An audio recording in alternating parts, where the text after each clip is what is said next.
छोटे और बड़े दोनों ही बच्चों को पेट में कीड़े हो जाते हैं या कह लीजिए पेट में चुचुना हो जाते हैं, जिससे बच्चों को काफी ज्यादा प्रॉब्लम होती है। तो आज हम लोग इसी बारे में बात करेंगे कि पेट में कीड़े कैसे हो जाते हैं, किस रीजन से हो जाते हैं, और अगर आपके बच्चे को पेट में कीड़े हैं तो आपको पता कैसे चलेगा कि हमारे बच्चे के पेट में कीड़े हो गए हैं या चुचुना हो गए हैं, और हम उसको घर पर ही कैसे ठीक कर सकते हैं बिना किसी बाहर के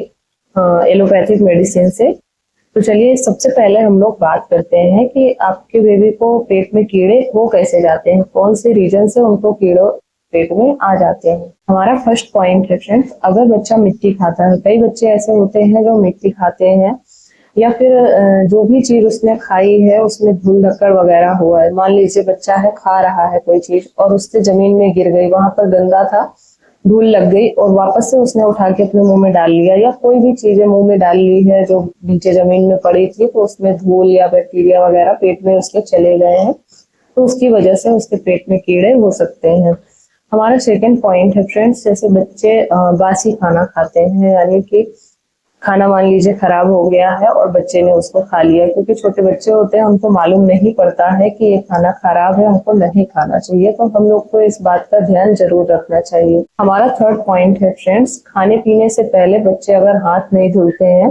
बच्चे सब जगह मिट्टी है, गंदगी है, कुछ भी उठाते रहते हैं, कहीं पर भी खेलते रहते हैं और आकर फटाफट कुछ भी लेकर मुंह में डाल लिया, तो उससे भी बच्चों को पेट में कीड़े हो जाते हैं। हमारा फोर्थ पॉइंट है फ्रेंड्स, जैसे बच्चे मीठा बहुत खाते हैं, बहुत सारे ऐसे बच्चे होते हैं जो मीठा बहुत पसंद करते हैं, तो उसकी वजह से भी पेट में कीड़े होना बहुत आम बात है। हमारा फिफ्थ पॉइंट है फ्रेंड्स, पोषक तत्वों की कमी, यानी कि बहुत सारे ऐसे बच्चे हैं, आजकल तो खासकर ही देखने को मिलता है, बच्चे कहेंगे हम ये नहीं खाएंगे, हम वो नहीं खाएंगे, उनको बाहर की चीजें आप दे दीजिए तो बहुत पसंद आती हैं, लेकिन जो पौष्टिक चीजें हैं वो खाने में बहुत ज्यादा कतराते हैं, तो उसकी वजह से भी पेट में कीड़े पड़ जाते हैं। हमारा सिक्स पॉइंट है फ्रेंड, अगर बेबी जंक फूड बहुत ज्यादा खाता है, आजकल तो नॉर्मल है, बच्चे जंक फूड बहुत ज्यादा पसंद करते हैं और बड़े भी बहुत ज्यादा खाते हैं, तो बच्चे तो खाएंगे ही खाएंगे, उससे भी पेट में चुचुना होने की काफी ज्यादा संभावना बढ़ जाती है। तो फ्रेंड्स ये हुई बात कि बच्चे के पेट में कीड़े कैसे हो जाते हैं, और अब हम लोग बात करते हैं कि अगर आपके बच्चे के पेट में कीड़े हो गए हैं तो आपको कैसे पता चलेगा कि उसके पेट में कीड़े हैं। तो चलिए हमारा फर्स्ट पॉइंट है फ्रेंड्स, अगर बच्चा रात में सोते समय दांत किटकिटाता है, यानी जैसे बच्चा सो रहा है, आप जग रहे हो, आपने देखा कि अचानक से बच्चा ऐसे ऐसे दांत पीस रहा है, इसको कहते हैं दांत किटकिटाना, तो 100% बच्चे के पेट में कीड़े हैं, तभी वो दांत किटकिटाता है। हमारा सेकंड पॉइंट है फ्रेंड्स, अगर बच्चा लैट्रिन करने के बाद या फिर नॉर्मल किसी टाइम पर भी कहता है कि हमारी गुदा मार्ग में खुजली हो रही है, गुदा मार्ग यानी कि जहां से बच्चे लैट्रिन करते हैं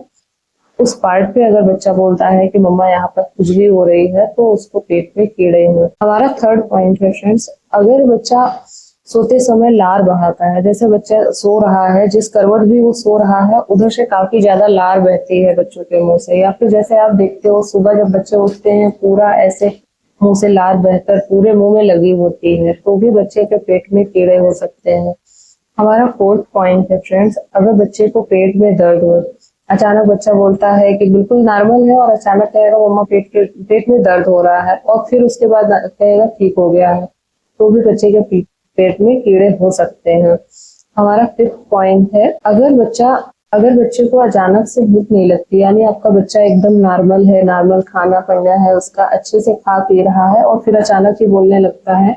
कि मम्मा मुझे भूख नहीं लग रही है, या खाने पीने में ऐसे ही करने लगा नहीं खाना है नहीं खाना है, तब आपको समझ जाना चाहिए कि बच्चे के पेट में कीड़े हो सकते हैं, इसीलिए वो खाना नहीं खा रहा या उसको भूख नहीं लग रही। तो फ्रेंड्स ये सारी बातें हो गई कि बच्चे को पेट में कीड़े कैसे होते हैं, हमको कौन सी सावधानियां रखनी चाहिए जिसकी वजह से उसके पेट में कीड़े ना हो, और अगर हो गए हैं तो कौन कौन से ऐसे लक्षण होते हैं जिससे हमको पता चल सके कि हाँ बच्चे के पेट में कीड़े हैं। अब हम लोग बात कर लेते हैं कि आप क्या ऐसा करो जिससे कि आपको डॉक्टर के पास भी ना जाना पड़े, और बच्चे के पेट में कीड़े अगर हो गए हैं तो आप उसको आराम से ठीक कर सको। मान लीजिए उसके पेट में कीड़े नहीं है, लेकिन आपको डाउट है कि बच्चे के पेट में लग रहा है कि कीड़े हैं, तो आप ऐसी कौन सी चीज घर पर ही रह के खिला सकते हो जिससे कि अगर हुए तो ठीक हो जाएंगे, अगर नहीं हुए तो बच्चे को कोई नुकसान भी नहीं होगा, जो कि मैं अपनी बेबी के साथ हमेशा अप्लाई करती हूँ। अभी मेरा बड़ा वाला बेटा 6 ईयर होने वाला है और मैं उसको स्टार्टिंग से जब भी उसको ऐसी कोई प्रॉब्लम होती है, कोई भी अगर बोलता है कि खुजली हो रही है मुझे पीछे, या फिर उसको पेट में दर्द या लार बढ़ाता है, दांत किटकिटाता, कोई भी ऐसा लक्षण मुझे दिखता है तो मैं उसको वही चीज देती हूँ और वो फटाफट ठीक हो जाता है। तो चलिए हम लोग जान लेते हैं। मॉर्निंग में जब बच्चा खाली पेट होता है, सोकर उठता है, मान लीजिए बच्चे ने सोकर जगह, मंजन कुल्ला किया या फ्रेश होना है, फ्रेश हुआ, उसके बाद आप बच्चे को थोड़ा सा, इतनी सी आप गुड़ की डेली उसको दीजिए खाने के लिए। आप ऊपर वीडियो में देख सकते हो, मैं अपने बच्चे को दे रही हूँ। तो आप उसको गुड़ की डेली दे दीजिए, उसे खिला दीजिए। और जब आप गुड़ की डेली बच्चे को खिला देते हो तो जो भी कीड़े होते हैं वो सब एक जगह इकट्ठे हो जाते हैं। और उसके बाद आप उसको आधा चम्मच तक अजवाइन खिला दीजिए। अजवाइन और गुड़ हर किसी के घर में अवेलेबल होता है, हर किसी के किचन में होता है। उसको आपको कहीं बाहर लेने जाने की या कहीं परेशान होने की कोई जरूरत नहीं, हर कोई जानता है और हर किसी के किचन में अवेलेबल होता है। तो आप जैसे ही आप उसको अजवाइन खिलाओगे, थोड़ी देर आपको पानी नहीं देना है। आप अगले ही दिन आप देखोगे कि बच्चा एकदम ठीक है। जो भी उसकी वो प्रॉब्लम थी, कीड़ों वाली, दांत किटकिटाना, ये जो भी लक्षण थे वो सब नॉर्मल हो गए और बच्चे की खुजली वगैरह सब सही हो गई। क्योंकि ये प्रयोग बहुत अच्छा है और इससे क्या होता है, अजवाइन जो हमारी होती है वो तीखी होती है, और जब हम गुड़ खिलाते हैं बच्चे को तो सारे कीड़े मीठा पाकर इकट्ठा हो जाते हैं सब। और उसके बाद जब हम अजवाइन खिलाते हैं तो उससे वो सारे मर जाते हैं, और जब वो बच्चा फ्रेश होता है तो उससे सब बाहर निकल जाते हैं। तो आई होप फ्रेंड्स आप लोग को वीडियो पसंद आया होगा, और पसंद आया हो तो please like, comment and share करना बिल्कुल मत भूलिएगा। और अगर मेरे चैनल में नए हो तो प्लीज सब्सक्राइब कर लीजिएगा, बेल आइकन को हिट कर दीजिएगा ताकि सारे वीडियो की नोटिफिकेशन आप तक पहुंचती रहे। Thanks for watching.